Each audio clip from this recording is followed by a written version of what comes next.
Bem-vindo a mais um Encontro com a Palavra, um programa de estudo de toda a Bíblia. Através desse curso já estudamos o Velho Testamento e agora estamos estudando as cartas de Paulo no Novo Testamento. Se você é um ouvinte novo do nosso programa, não pense que chegou tarde demais, hein? Nunca é tarde para começar a estudar a Palavra de Deus. Hoje continuaremos o estudo da segunda carta de Paulo à Igreja de Corinto. Você já está com sua Bíblia? Acomode-se e abra em 2 Coríntios, capítulos 8 e 9. É bom lembrar mais uma vez que estamos fazendo um estudo introdutório e procurando dar uma ideia geral desta carta. Não vamos esgotar todas as verdades contidas nela. E olhe, são muitas verdades. Algumas pessoas já me disseram: você passou direto pelo meu versículo preferido. Nós passamos por cima de vários versículos, porque neste curso tentamos dar a você uma visão geral de cada livro, uma ideia do que você deve procurar em cada um dos livros da Bíblia. Os capítulos que estudaremos hoje tratam de um assunto muito prático. Paulo deixou para nós muitos ensinos práticos. Encontramos, por exemplo, um versículo que trata de relacionamentos pessoais. Ele escreve assim: se os entristeço, quem me alegrará senão vocês a quem tenho entristecido? Existe uma verdade muito profunda e prática neste pensamento.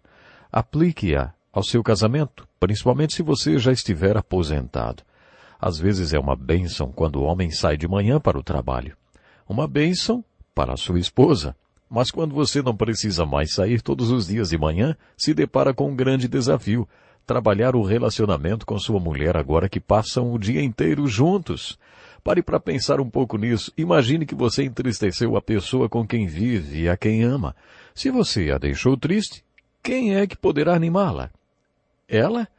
Mas você a deixou triste. Ela é a última pessoa no mundo a quem você poderia entristecer.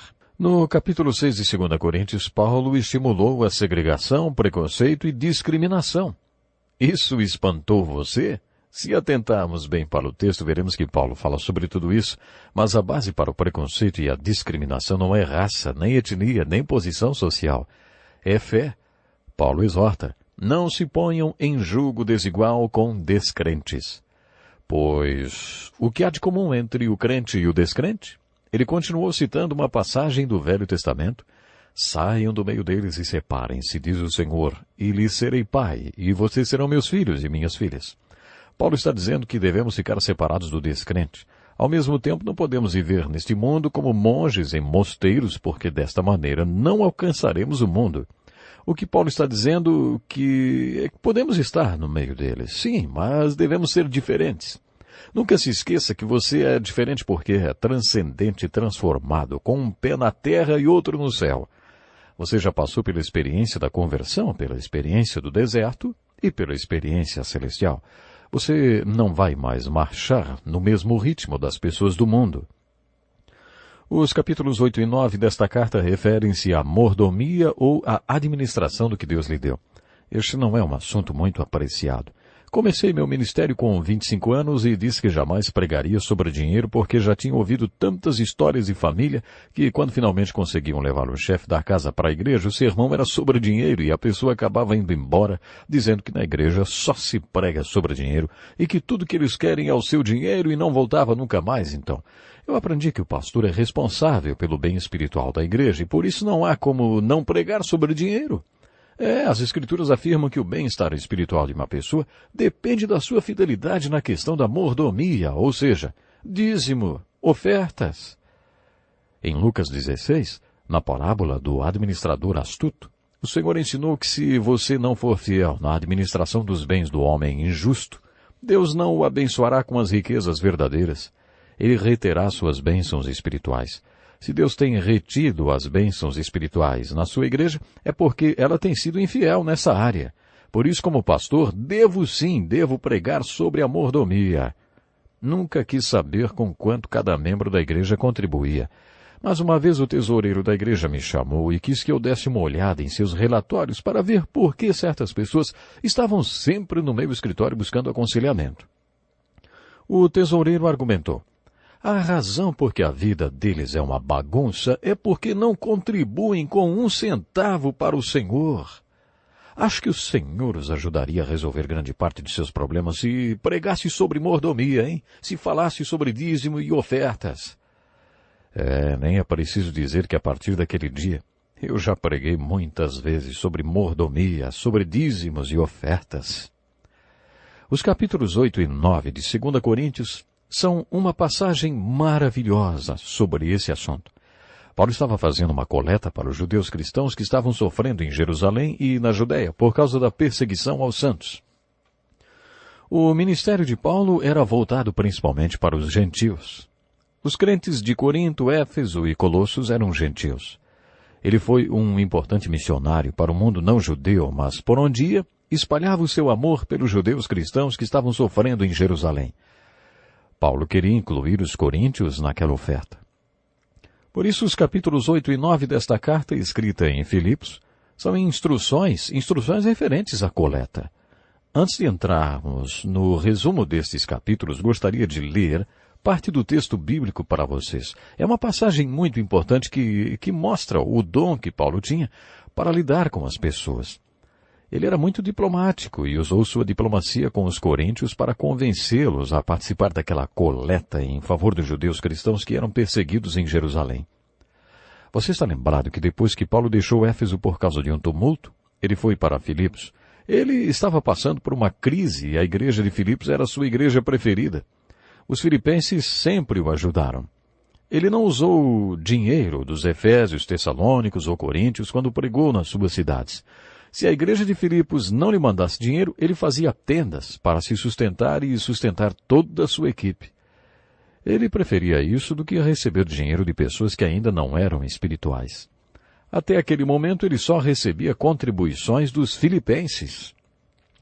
Paulo teve uma atitude muito bonita quando escreveu aos coríntios da cidade de Filipos. Ele procurou passar para os coríntios o padrão da igreja de Filipos, ou o padrão dos irmãos da Macedônia, como ele se referia. Em outras palavras, ele disse aos coríntios: quero que saibam como eles fazem aqui em Filipos, e que aprendam sobre o ministério de contribuir. Quero que saibam qual é a atitude deles e quais são suas motivações neste ministério. Ouça as palavras de Paulo aos coríntios. Agora, irmãos, queremos que vocês tomem conhecimento da graça de Deus. A graça de Deus que Ele concedeu às igrejas da Macedônia. No meio da mais severa tribulação, a grande alegria e a extrema pobreza deles transbordaram em rica generosidade, pois dou testemunho de que eles deram tudo quanto podiam, e até além do que podiam. Por iniciativa própria, eles nos suplicaram insistentemente o privilégio de participar da assistência aos santos. E não somente fizeram o que esperávamos, mas entregaram-se primeiramente a si mesmos ao Senhor, e depois a nós pela vontade de Deus. Assim recomendamos a Tito que, assim como ele já havia começado, também completasse esse ato de graça da parte de vocês. Todavia, assim como vocês se destacam em tudo, na fé, na palavra, no conhecimento, na dedicação completa e no amor que vocês têm por nós, destaquem-se também neste privilégio de contribuir. Não lhes estou dando uma ordem, mas quero verificar a sinceridade do amor de vocês, comparando-o com a dedicação dos outros. Deste texto, destacamos um versículo muito bonito. Diz assim: pois vocês conhecem a graça de nosso Senhor Jesus Cristo, que, sendo rico, se fez pobre por amor de vocês, para que por meio da sua pobreza vocês se tornassem ricos. Paulo continua aconselhando aos coríntios. Convém que vocês contribuam, já que desde o ano passado vocês foram os primeiros, não somente a contribuir, mas também a propor esse plano. Agora completem a obra para que a forte disposição de realizá-la seja igualada pelo zelo em concluí-la, de acordo com os bens que vocês possuem. Porque se há prontidão, a contribuição é aceitável de acordo com aquilo que alguém tem e não de acordo com o que não tem. Nosso desejo não é que outros sejam aliviados enquanto vocês são sobrecarregados, mas que haja igualdade. No presente momento, a fartura de vocês suprirá a necessidade deles, para que por sua vez a fartura deles supra a necessidade de vocês. Então haverá igualdade, como está escrito: quem tinha recolhido muito não teve demais, e não faltou a quem tinha recolhido pouco. Agradeço a Deus por ter ele posto no coração de Tito o mesmo cuidado que tem por vocês, pois Tito não apenas aceitou o nosso pedido, mas está indo até vocês com muito entusiasmo e por iniciativa própria. Com ele estamos enviando o irmão que é recomendado por todas as igrejas por seu serviço no Evangelho. Não só por isso, mas ele também foi escolhido pelas igrejas para nos acompanhar quando formos ministrar esta doação, o que fazemos para honrar o próprio Senhor e mostrar a nossa disposição.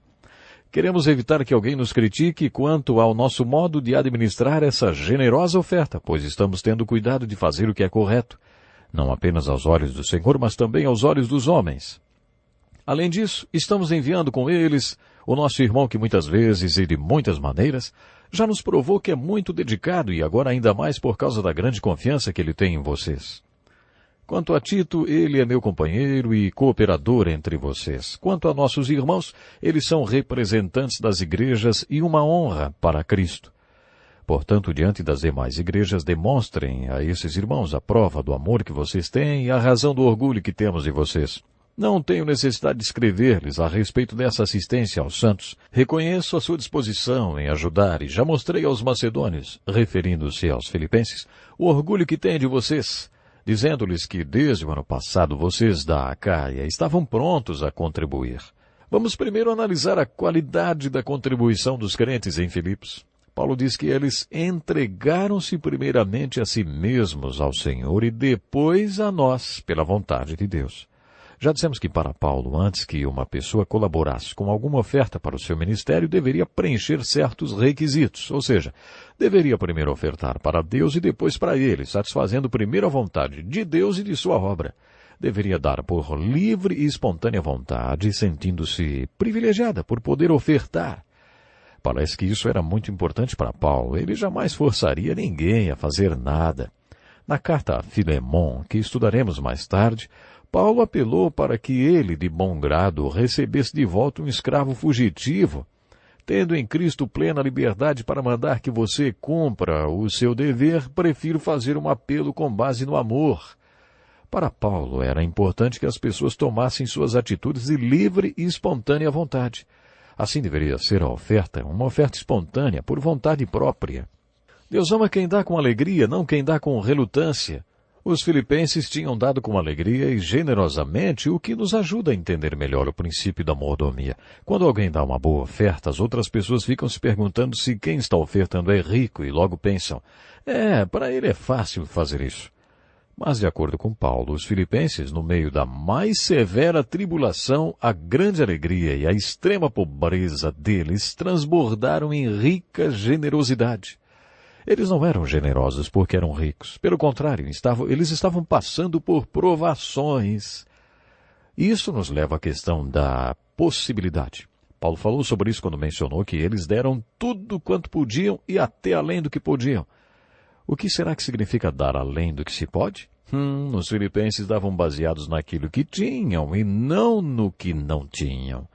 Muita gente pensa que se tivesse $1 milhão, ofertaria mais ao Senhor. Mas a mordomia consiste em dar o que se tem. Preste atenção nessa história. Um jovem pastor tinha entre os líderes da sua igreja um homem muito rico. Esse pastor era meio preconceituoso em relação a pessoas ricas, porque achava que elas jamais poderiam ser crentes fiéis.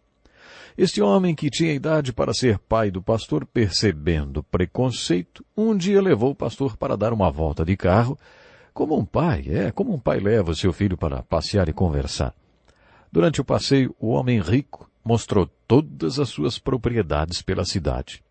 Em dado momento, o jovem pastor disse que não saberia o que fazer com tanto dinheiro, ao que o senhor rico então respondeu, mas o Deus que eu sirvo sabe, e foi por isso que ele não fez você rico. A partir daí, aquele homem começou a compartilhar com o jovem pastor sua visão, dizendo que ele era rico porque Deus sabia que podia confiar a ele aquele dinheiro. Ele foi o filho mais velho de uma família de 9 filhos. Quando seu pai morreu, ele estava fazendo faculdade. Seu pai lhe deixou a responsabilidade de mandar todos os seus irmãos menores para a faculdade, para que eles se tornassem missionários. Antes do pai morrer, ele prometeu que lutaria por isso. Durante a depressão, quando o último irmão foi para a faculdade, seu contador veio lhe cumprimentar. Ele perguntou por quê, e o contador respondeu: eu queria saber como é apertar a mão de um milionário. Ele tinha se tornado dono de uma conta de $1 milhão, numa época em que $1 milhão valia muito mais do que hoje. Naquele tempo, aquele homem sozinho já sustentava 120 missionários. Ele já era aposentado, mas o trabalho com os missionários era como se fosse um emprego de tempo integral. Era sua atividade principal. Então ele falou para o jovem pastor: Deus pode colocar dinheiro na minha mão. A essa altura o jovem pastor disse: se eu tivesse muito dinheiro, daria muito para o Senhor. Aí o homem rico perguntou: quanto você dá hoje, hein? Se hoje você não dá nem 10%, você não daria muito para Deus, nem se tivesse milhões de dólares. Sabe, o nosso contribuir, nossa mordomia, não deve estar baseada no que não temos, mas sim no que temos. Vamos ver juntos os padrões de contribuição dos filipenses. Os filipenses davam além das suas possibilidades. Será que você consegue fazer isso? É por isso que no início do capítulo 8, Paulo falou: queremos que vocês tomem conhecimento da graça que Deus concedeu às igrejas da Macedônia. Essa palavra graça corresponde à palavra grega charis, que significa poder e bênção de Deus sobre sua vida. A questão não está no que você conquista, retém ou consegue. A questão está no que se torna possível com a graça de Deus na sua vida. Você pode provar a graça de Deus no que se refere a dar e ofertar, que é a graça de contribuir. Existia também o princípio da igualdade na contribuição dos filipenses. Quando Paulo escreveu: mas que haja igualdade, ele estava se referindo a um aspecto muito subjetivo. Eu não sei como Deus faz, mas Ele faz. Ele pega a contribuição de alguém que ofertou com extrema dificuldade, como a viúva que deu sua última moeda, e faz daquela quantia mais do que os milhares que não farão nenhuma falta para o milionário. Esta igualdade só é possível através da graça de Deus. A contribuição deve ser proporcional ao que cada um tem. No Velho Testamento encontramos a ordem do dízimo, que corresponde à 10ª parte do que a pessoa tem. Mas o dízimo não representa apenas uma 10ª parte, mas a primeira 10ª parte. De acordo com Malaquias, o povo estava roubando de Deus porque estava retendo o dízimo. Além do dízimo que pertence a Deus, eles ofertavam. E além das ofertas, eles também ofereciam sacrifícios. No segundo livro de Samuel, Davi demonstrou o que significava ofertar para ele. Ele diz: não oferecerei ao Senhor, o meu Deus, holocausto que não me custe nada. Ofertar com sacrifício era algo proporcional. 10% para um trabalhador que ganha um salário mínimo pode significar muito mais do que 10% do salário de um diretor de empresa. As duas quantidades são dízimos. Mas se os dois vão oferecer um sacrifício ao Senhor, então o diretor de empresa terá que dar alguma coisa que lhe custe, que lhe sinta no bolso. Ele talvez tenha que dar muito mais do que os 10% do dízimo. O conceito do Novo Testamento é que tudo pertence a Deus e não apenas os 10%, e nós somos apenas mordomos, administradores ou gerentes de tudo que Deus nos entregou. A questão é que um dia você deixará de ser mordomo e terá que prestar contas. O conceito de mordomia não implica em quanto você deu, mas no porquê reteve tanto. Por que você gastou tanto com você mesmo? Você administrou tudo que Deus lhe entregou para a glória de Deus? A igualdade é um princípio muito bonito presente no modelo de mordomia dos filipenses apresentado aos coríntios.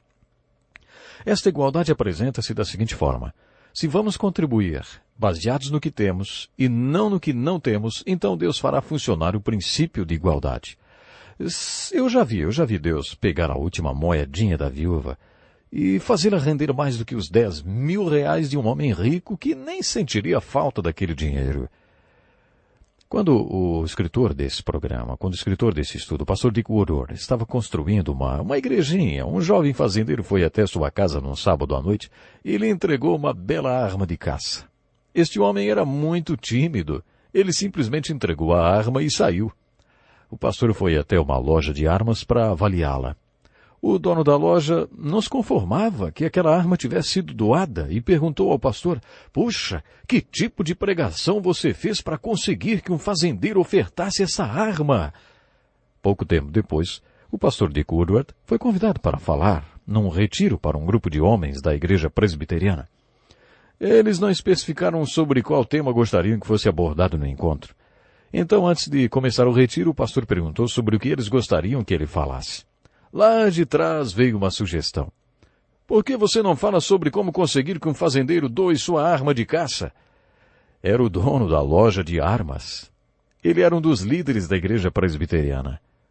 Aquela igreja estava querendo mudar para outro bairro onde seu trabalho pudesse ser melhor desenvolvido, mas não havia consenso a esse respeito porque a saída da igreja daquele bairro significaria numa desvalorização imobiliária.